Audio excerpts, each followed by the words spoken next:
ধর্ম, দর্শন ও লোকবিশ্বাস বাংলার আত্মার খোঁজে।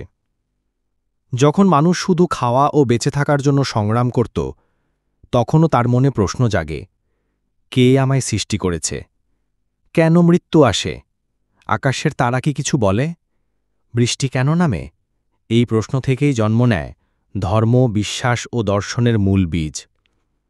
বাংলার আদিম মানুষের বিশ্বাস, আচার, আধ্যাত্মিক অন্বেষা এবং লোকজ গল্প। এই অধ্যায়ে আমরা অন্বেষণ করব বাংলার আত্মার উৎস। ১. ধর্মের জন্ম। প্রাকৃতিক শক্তির প্রতি ভয় ও বিস্ময় থেকেই ধর্মের ধারণা গড়ে ওঠে। বজ্রপাত মানে দেবতার রাগ, খরা মানে পাপের শাস্তি, ভালো ফসল মানে ঈশ্বর সন্তুষ্ট। এই ভাবনার মধ্য দিয়েই শুরু হয় ধর্মীয় চিন্তা। ২. আদিম দেবতা ও প্রতীক। বাংলার আদিম মানুষ উপাসনা করত আগুন অর্থাৎ অগ্নি, জীবনের রক্ষাকর্তা; নদী অর্থাৎ গঙ্গা ব্রহ্মপুত্র মাতৃরূপে পূজিত; বৃক্ষ অর্থাৎ বট অশ্বত্থ প্রাণদাত্রী; পাথর বা পাহাড় শক্তির প্রতীক। এগুলি ছিল প্রকৃতির প্রতিচ্ছবি এবং আধ্যাত্মিকতার উৎস। ৩. পুরোহিত ও ধর্মীয় নেতা। ধীরে ধীরে সমাজে জন্ম নেয় বিশেষ শ্রেণী, পুরোহিত বা ঋষি। তারা ছিল ঈশ্বরের দূত, আচার অনুষ্ঠানের নির্দেশক, সমাজের নৈতিক পথপ্রদর্শক। তাদের চারপাশে গড়ে উঠত ধর্মীয় কেন্দ্র ও আশ্রম। ৪. লোকবিশ্বাস ও অলৌকিকতা। বাংলার আদিম লোকসংস্কৃতিতে ছিল ভূতপ্রেতের কাহিনী, জঙ্গলদেবী ও শাপিত স্থান, মন্ত্র, তাবিজ, ঝাড়ফুঁক, স্বপ্ন ও দৈব বার্তার প্রতি বিশ্বাস। এইসব কল্পনার মিশেল সমাজকে নানাভাবে চালিত করত। ৫. আচার ও উৎসব। অগ্নিস্নান, বর্ষার আগমন, ফসল তোলা সবকিছুর সঙ্গে ছিল ধর্মীয় আচার। উৎসব ছিল কৃষিভিত্তিক, চন্দ্র ও সূর্য অনুযায়ী দেবতাকে সন্তুষ্ট করার প্রয়াস। নৃত্য, সঙ্গীত, নাটক ও মেলা ছিল এই ধর্মীয় আচারের অংশ। ৬. প্রার্থনা ও তপস্যা। অন্তর্জগতে ডুব দিয়ে একাকিত্বে বসে মানুষ খুঁজেছে ঈশ্বরকে। এই ধ্যান তপস্যা থেকেই জন্ম নেয় দর্শন। কে আমি? জীবন ও মৃত্যুর অর্থ কী? ঈশ্বর কি সবকিছুর নিয়ন্ত্রক? ৭. আত্মা ও পরজন্ম। প্রাচীন বাংলায় বিশ্বাস ছিল মৃত্যু শেষে আত্মা বেরিয়ে যায়। ভালো কাজ করলে পুনর্জন্ম হয় উত্তম জীবনে, পাপ করলে হয় শাস্তি ও নরক। এই বিশ্বাস সমাজে নৈতিক আচরণ বজায় রাখতে সহায়ক ছিল। ৮. ধর্মীয় চিত্র ও প্রতীক। গুহার দেয়ালে দেখা যায় সূর্যের প্রতীক, ত্রিকোণ বা বৃত্তাকার চিহ্ন, মাতৃরূপী নারী মূর্তি, পুরুষ যোদ্ধার পাশে প্রার্থনার দৃশ্য। এসবই বাংলার ধর্মীয় চেতনার চিত্ররূপ। ৯. নদী ও ধর্ম।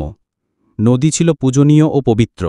মানুষ বিশ্বাস করত নদীর জল পাপমোচন করে, নদী তীরে মৃত্যু হলে মোক্ষ লাভ হয়, নদীমাতার আরাধনা করলে ফসল ভালো হয়। এই কারণে নদী তীরবর্তী স্থানে গড়ে ওঠে বহু ধর্মীয় কেন্দ্র। ১০. লোককাহিনী ও নৈতিকতা। লোককাহিনীগুলো ছিল রাক্ষসের বিরুদ্ধে মানুষের বিজয়, দেবীর আশীর্বাদে দুঃখী কৃষকের উন্নতি, শাস্তি ও পুরস্কারের ব্যাখ্যা। এসব কাহিনী ধর্মের বাইরে গিয়েও সমাজে নৈতিকতা প্রতিষ্ঠা করত। ১১. নারী ও ধর্ম। নারীর ছিল বিশেষ ধর্মীয় অবস্থান, মাতৃশক্তি হিসাবে পূজিত, সন্তান জন্মদানে ঈশ্বরের রূপ। বিশেষ দিনে তারাই পালন করত পূজা ও ব্রত। এই মাতৃতান্ত্রিক ধারা বাংলার ধর্মের এক অনন্য দিক। ১২. ধ্যান ও দর্শনের বিকাশ। শান্তি, নীরবতা ও চিন্তার মধ্য দিয়ে গড়ে উঠল দর্শনের শেকড়। চেতনার প্রশ্ন, মহাবিশ্বের রূপ, আত্মা ও দেহের সম্পর্ক। বাংলার ঋষিরা ধীরে ধীরে গড়ে তোলেন নিজস্ব ভাবধারা। ১৩. ধর্ম ও রাজনীতি। শাসকেরাও ধর্মকে ব্যবহার করতে শিখলেন। দেবতার নামে যুদ্ধ, রাজাকে ঈশ্বরের প্রতিনিধি বলা, ধর্মীয় স্থাপনা নির্মাণে পৃষ্ঠপোষকতা। এভাবে ধর্ম শাসনের হাতিয়ারও হয়ে ওঠে। ১৪. লোকসঙ্গীত ও ধর্ম। প্রার্থনার গান, পালাগান, পুঁথিপাঠ এসব ছিল ধর্মীয় শিক্ষা ও অনুভবের মাধ্যম। আকাশে মেঘ জমেছে, বৃষ্টি হবে, দেবতা খুশি, এমন গান তখন ছিল আধ্যাত্মিক অনুভব। ১৫. পশুবলি ও উৎসর্গ। প্রাচীন ধর্মীয় আচারে পশুবলির প্রচলন ছিল। যুদ্ধের আগে উৎসর্গ, ফসল তোলার পরে ধন্যবাদ স্বরূপ, ভীতির মধ্যে ক্ষমা চাওয়া রীতি। যদিও এই রীতি নিয়ে বিতর্ক ছিল, তবুও তা সমাজে প্রচলিত ছিল। ১৬ মন্দির ও ধর্মীয় স্থান। প্রথম দিকে মন্দির ছিল গাছতলায় বা পাথরের নিচে, পরবর্তীকালে তৈরি হয় স্থায়ী ধর্মীয় কাঠামো। মাটির মন্দির, নদী তীরে পূজাস্থল, পাহাড়ের গুহায় তপস্যা কক্ষ, এসবে ছিল সমাজের আধ্যাত্মিক কেন্দ্র। ১৭ ধর্মীয় শিক্ষা ও উত্তরাধিকার। ধর্মীয় শিক্ষার জন্য ছিল গুরুকুল বা আশ্রম। শিক্ষা দিতেন ঋষি, গুরু বা পুরোহিত। শিষ্যদের মধ্যে তা বংশ পরম্পরায় ছড়িয়ে পড়ত। ১৮ বাংলার আত্মার ভিত্তি।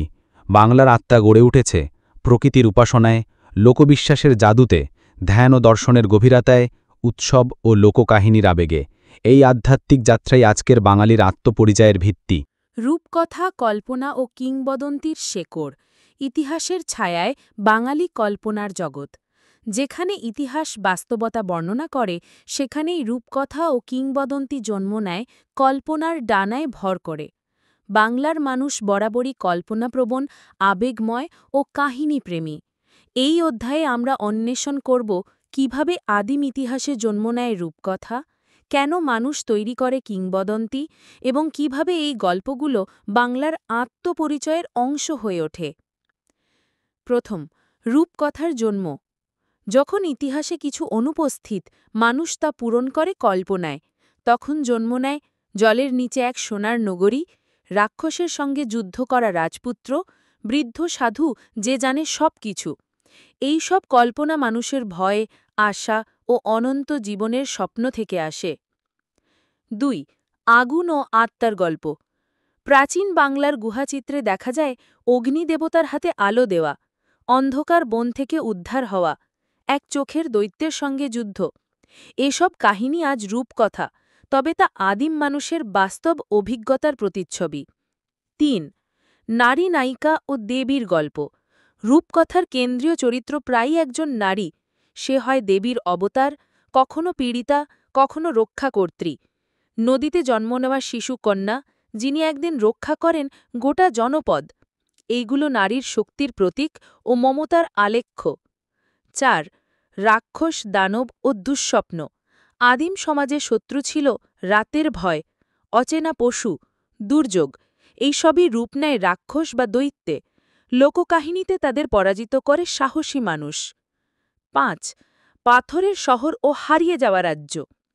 এক রাজা, যিনি সোনার মূর্তি বানাতেন, একদিন সেই শহর গিলে নেয় আগুন। এই ধরনের গল্প বাংলার পাহাড় ও নদীর প্রান্তরে শোনা যায়। এইগুলো হয়তো সত্য কোনো শহরের ধ্বংস, যার উপর গড়ে ওঠে কিংবদন্তি। ৬ মায়া ও জাদুর জগৎ। বাঙালির গল্পে জাদুটোনা, মায়া মন্ত্র অত্যন্ত স্বাভাবিক। গাছ হয়ে যাওয়া রাজপুত্র, ঘুমন্ত নদী, কথা বলা পাখি, এই সব উপাদান বাস্তব থেকে নয়, কিন্তু মনোজগৎ থেকে। ৭ বীরের মৃত্যু ও উত্থান।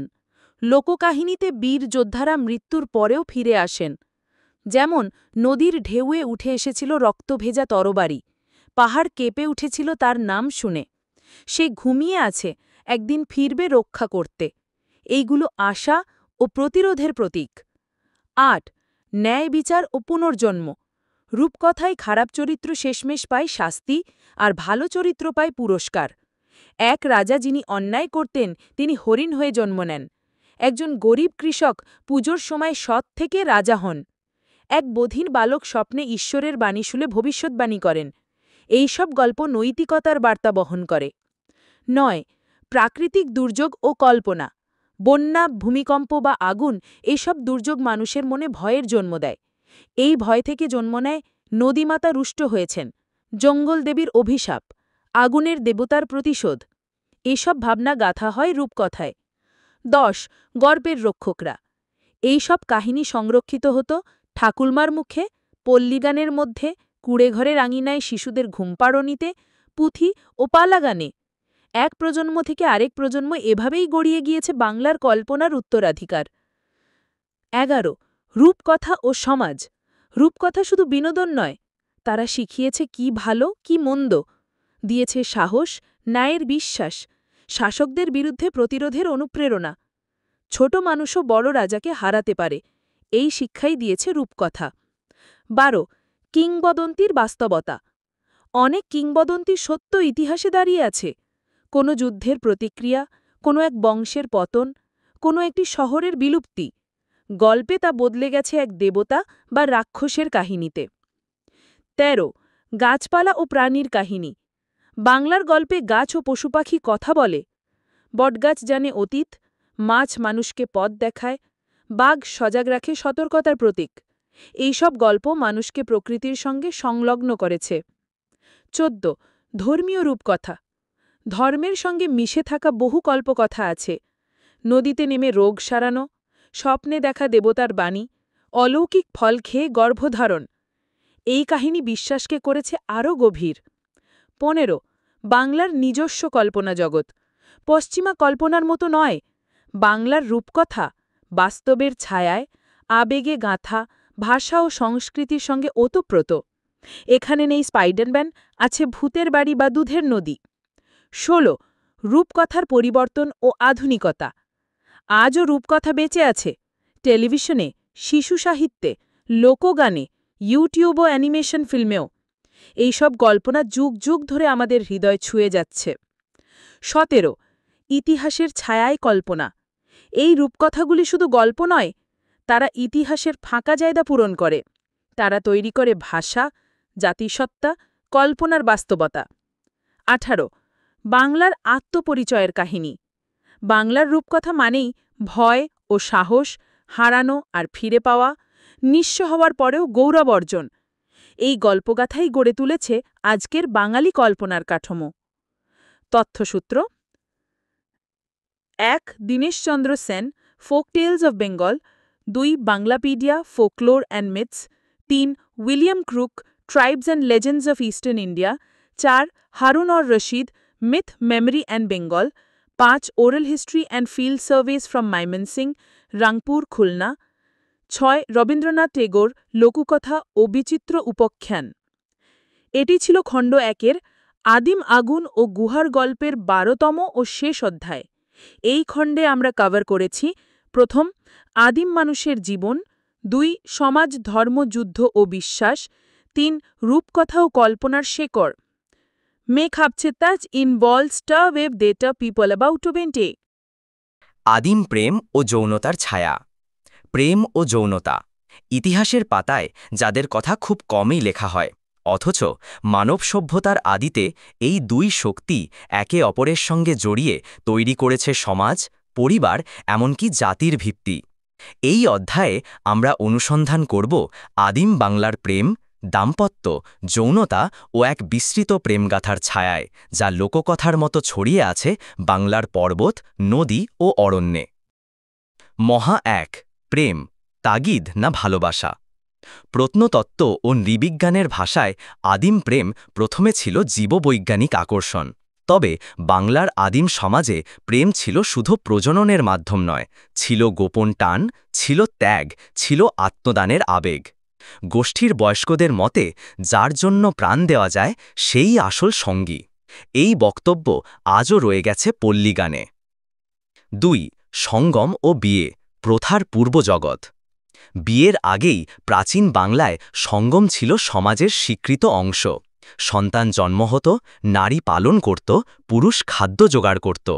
কিছু ক্ষেত্রে নারীর ছিল বহু পুরুষ সঙ্গী। মাতৃতান্ত্রিক সমাজে এমন নজির দেখা যায়। গোষ্ঠীবদ্ধতা ও সম্পত্তি জমে ওঠার পর ধীরে ধীরে বিয়ের ধারণা তৈরি হয়। এই নারী, এই পুরুষের এই ধারণার শুরুর সময়কাল খ্রিস্টপূর্ব 10,000 খ্রিস্ট। 3 নারীর সম্মান ও প্রেমিকাকে কেন্দ্র করে সংঘর্ষ। নারীকে কেন্দ্র করে দুই গোষ্ঠীর সংঘর্ষ বাংলার ইতিহাসে নতুন নয়। যেমন মালঞ্চ নদীর তীরে পাওয়া এক পাথরখণ্ডে খোদাই রয়েছে। সে তার জন্য যুদ্ধ করে, মৃতদেহ নদীতে ভাসায়, আর নদী তার নাম নেয় মালা। এই মালার কাহিনী হয়তো শত শত বছর ধরে রূপ নিয়েছে নদী সংলগ্ন লোকগাথায়। 4 লোকগাথা, অরণ্যের কান্না ও আগুনের প্রেম। এই অংশে আমরা এক গোপন গল্প বলবো, যা ইতিহাসের ছায়ায় রয়ে গেছে। 5 লোকগল্প, বিষাণ ও সুরমার প্রেম। খ্রিস্টপূর্ব প্রায় ৮৫০০ বছর আগের কথা। আদিম বাংলার এক গোষ্ঠী, মহুশ গোষ্ঠী, যারা থাকত হাওর বেষ্টিত এক অরণ্য এলাকায়, বর্তমান সিলেটের আদিম অঞ্চল।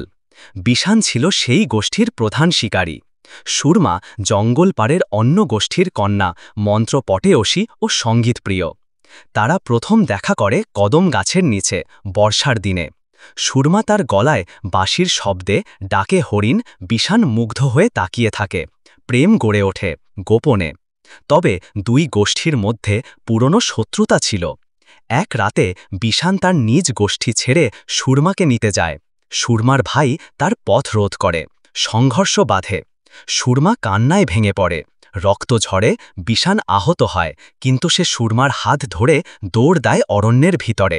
সেই অরণ্যে এক ভৈরব পাথর ছিল, যেখানে লোকেরা বলতো যে প্রেমিক এখানে পৌঁছায় তাকে রক্ষা করে আগুন দেবতা। পরদিন ভোরে দুই গোষ্ঠীর লোক খুঁজে পায় শুধু আগুনে পোড়া ছাই আর পাথরের গায়ে আঁকা দুটো প্রতীক, একটি বর্ষা, একটি বাঁশি। ৬. এই গল্প এখনও জীবিত সুরমা নদীর নামে। লোকেরা বলে সুরমা নদীর জলে আজও কান্নার ঢেউ বাজে বর্ষায়, আর পূর্ণিমায় বাতাসে শোনা যায় বাঁশির আওয়াজ। ৭. যৌনতা ও অনুভব। আদিম সমাজে যৌনতা ছিল আনন্দের অংশ, শক্তির বিনিময়, জন্ম ও পুনর্জন্মের পবিত্রতা। যৌনতাকে শুধুই প্রজনন নয়, একটি আধ্যাত্মিক শক্তি হিসাবে দেখা হতো। সূর্য, চন্দ্র ও প্রাকৃতিক ঋতুর চক্রকে কেন্দ্র করে যৌন উৎসব হতো। ৭. প্রেম নির্ভর সামাজিক কূটনীতি। কিছু ক্ষেত্রে দুটি গোষ্ঠীর সংঘাত ঠেকাতে প্রেমকে ব্যবহার করা হতো। কন্যা বিয়ে দেওয়া হতো শত্রু গোষ্ঠীর প্রধানের সঙ্গে। প্রেমিকদের মিলনের বিনিময়ে শান্তি চুক্তি হতো। এসব কাহিনী আজও পাওয়া যায় বাউল গানে ও পুঁথিপাঠে। ৮. লোকগাথা, অরণ্যের কান্না ও আগুনের প্রেম। এই অংশে আমরা এক গোপন গল্প বলবো, যা ইতিহাসের ছায়ায় রয়ে গেছে। ৯. পরিবার ও আত্মত্যাগের কাহিনী। যখন ইতিহাস চুপ থাকে তখন গান বলে অনেক কিছু। উদাহরণ: তুই শিকারী, আমি গানের কন্যা, তোর বর্ষা আমার বাঁশির গলা ছুঁয়েছে। এই ধরনের গানে ইতিহাস আর অনুভব এক হয়ে যায়। ১০. প্রথা ও নিয়ন্ত্রণ। প্রেম ও যৌনতা ধীরে ধীরে নিয়মে বন্দী হয়। গোষ্ঠীর অনুমতি ছাড়া প্রেম নিষিদ্ধ হয়। নারীর যৌন স্বাধীনতা কমতে থাকে। পিতৃতান্ত্রিক সমাজ গড়ে ওঠে। এই পরিবর্তন বাংলা সমাজে ঘটে খ্রিস্টপূর্ব ৬০০০ থেকে ৫০০০ সময়ের মধ্যে। ১১. ইতিহাসে প্রেমের স্থান। প্রেম ইতিহাসে প্রান্তিক, কারণ তা ছিল মৌখিক অনুভবের বিষয়। তবে প্রতিটি সভ্যতার গভীরে প্রেম ছিল, যেমন কৃষিকে কেন্দ্র করে একত্র হওয়া, সন্তান পালনের দায়ে পরিবার গঠন, পরস্পরের জন্য আত্মত্যাগের কাহিনী। এই সবই বাংলার মানুষকে বেঁধে রেখেছে যুগের পর যুগ। ১২. উপসংহার। আদিম বাংলার প্রেম মানে ছিল বাঁশির ডাক, আগুনে দগ্ধ হওয়া, রক্তে লেখা নাম, নদীর জলে মিশে যাওয়া অশ্রু। ইতিহাস লিখে রাখেনি বিশান ও সুরমার নাম, তবে নদী, গাছ, পাথর আর মানুষের মুখে মুখে তারা আজও বেঁচে।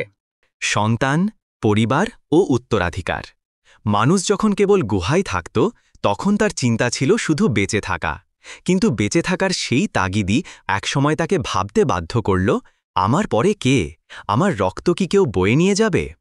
এই প্রশ্ন থেকেই শুরু হয় পরিবার, উত্তরাধিকার এবং সমাজ কাঠামোর বিকাশ। বক্স ১. পরিবার গঠনের শুরুর ধাপ। আদিম বাংলায় পরিবার বলতে বোঝাত একসঙ্গে বসবাসকারী নারীর সন্তানদের দল। প্রথম দিকে সন্তানদের পিতৃপরিচয় জানা থাকত না, ফলে মাতৃকেন্দ্রিক পরিবার গড়ে উঠত। মা ছিলেন খাদ্য সংগ্রাহক, রক্ষক ও শিক্ষিকা। একে বলা যায় মাতৃতান্ত্রিক সমাজ ব্যবস্থা। গোষ্ঠীর ভেতরে নারীরা ছিলেন একাধিক পুরুষের সঙ্গী। সন্তানদের মানুষ করত মা ও তার বোনেরা। পুরুষরা ছিল শিকারী, যোদ্ধা, কিন্তু পরিবার গঠনের কেন্দ্রে ছিল নারী। বক্স ২. উত্তরাধিকার ও সম্পদের ধারণা। যখন মানুষ কৃষিকাজ শুরু করল, তখন ভূমি ও উৎপাদন সম্পদ জন্ম নিল, আর সেই সঙ্গে এলো উত্তরাধিকারের প্রশ্ন। কে পাবে জমি? কে পাবে গরু, গৃহ, শস্য? প্রথমে এই সম্পদ উত্তরসূরির হাতে তুলে দিতে মায়ের হাতেই ভার ছিল। সন্তানদের মধ্যে কে বেশি সহায়তা করেছে তাকে দেওয়া হতো বড় অংশ। এই বিচার হতো প্রবীণদের এক মতামতে। বক্স ৩. ভাইদের দ্বন্দ্ব, উত্তরাধিকারের জন্য রক্তপাত। মৌখিক ইতিহাস বলে নগ্ন পাহাড়ের কোল ঘেঁষে এক ভাই আরেক ভাইকে হত্যা করে শুধু একটি লাঙলের মালিক হওয়ার জন্য। এই গল্প পাওয়া যায় ময়মনসিংহের পল্লী ইতিহাসে, যেখানে দুই ভাই ধনু ও রধু উত্তরাধিকার নিয়ে সংঘাতে লিপ্ত হয়। শেষমেশ রধু তার ভাইকে খুন করে এবং গাছতলায় বসে বলে, এই লাঙলে আমার ভাইয়ের রক্ত, আমার জমির সার। এই লোক কাহিনী হয়তো বাস্তবের ওপর ভিত্তি করেই গড়ে উঠেছে। বক্স 4, রক্ত ও বংশগৌরব। আদিম বাংলায় বংশ ছিল শুধু রক্তের সম্পর্ক নয়, ছিল গর্ব, সম্মান ও পরিচয়ের উৎস। নামে নামে মানুষ চিনত কার বংশ কোথা থেকে এসেছে। যেমন ভট্ট, দাস, হালদার, বর্মন ইত্যাদি গোষ্ঠীগত নাম গড়ে ওঠে পরবর্তীকালে। রক্তকে বিশুদ্ধ রাখার জন্য এক গোষ্ঠীর মধ্যে বিয়ে নিষিদ্ধ ছিল অনেক অঞ্চলে। বক্স 5, এক রাজকন্যা ও চাষার বংশ। লোকগল্প ধানফুলা। এক লোককথায় পাওয়া যায়, বরেন্দ্রভূমিতে এক রাজগোষ্ঠীর কন্যা ধানফুলা প্রেমে পড়ে এক কৃষকের। গোষ্ঠী এই সম্পর্ক মানতে অস্বীকৃতি জানায়। ধানফুলা পালিয়ে যায় চাষার সঙ্গে, গড়ে তোলে এক নতুন সমাজ, যেখানে জমি চাষের অধিকার ছিল নারী পুরুষ উভয়ের। তাদের সন্তান সিদ্ধু হয় প্রথম ব্যক্তি যে মাতার নাম ব্যবহার করে পরিচিত হয়। এই গল্প থেকে তৈরি হয় ধানফুলা গোষ্ঠী, যা আজও উত্তর রাজশাহী অঞ্চলে কিছু লোকের বিশ্বাস। বক্স 6, সন্তান জন্ম, জীবনের অলৌকিকতা। আদিম সমাজে সন্তান জন্ম ছিল অলৌকিক এক ঘটনা। মায়ের শরীর থেকে নতুন প্রাণের জন্ম, এটাই মানুষকে ঈশ্বরের অস্তিত্ব বিশ্বাস করাতে সাহায্য করে। সন্তানের জন্মের সময় গোষ্ঠীর নারীরা একত্র হয়ে গান গাইত। এখনও গ্রামীণ বাংলায় এই সংস্কৃতির ছায়া পাওয়া যায়। বক্স 8, পিতৃত্ব ও সামাজিক রূপান্তর। সময়ের সঙ্গে মাতৃতান্ত্রিক সমাজ থেকে ধীরে ধীরে পিতৃতান্ত্রিক সমাজে পরিবর্তন আসে। পুরুষেরা বুঝতে শেখে, এই সন্তান আমার। সেই থেকে শুরু হয় পিতার নাম ব্যবহারের রীতি। দিয়ে হয় নিয়মতান্ত্রিক, সন্তান হয় উত্তরাধিকারী। পিতার সম্পত্তি পুত্রের নামে যায়। কন্যা সন্তানের অবস্থান নিচু হয়ে পড়ে অনেক সমাজে। বক্স 9, পরিবার, শ্রেণীবিন্যাস ও আধিপত্য। পরিবার হয়ে ওঠে সমাজের ক্ষুদ্রতম একক, যেখানে বাবা মা, সন্তান এবং দাদা দাদিরা থাকত। উচ্চগোষ্ঠীর পরিবারে ছিল বিশাল কুটির, পৃথক রান্নাঘর, গরুর গোয়াল ও পূজার স্থান। নিম্নগোষ্ঠীর পরিবার ছোট, এক কক্ষ বিশিষ্ট গুহার মতো ঘরে বাস করত। এই সামাজিক স্তরবিন্যাস ছিল উত্তরাধিকার ও সম্পদ নিয়েই মূলত। বক্স 10, আত্মা, পূর্বপুরুষ ও বংশপূজা। সন্তান কেবল উত্তরাধিকার বহন করত না, পূর্বপুরুষদের আত্মার ধারকও ছিল।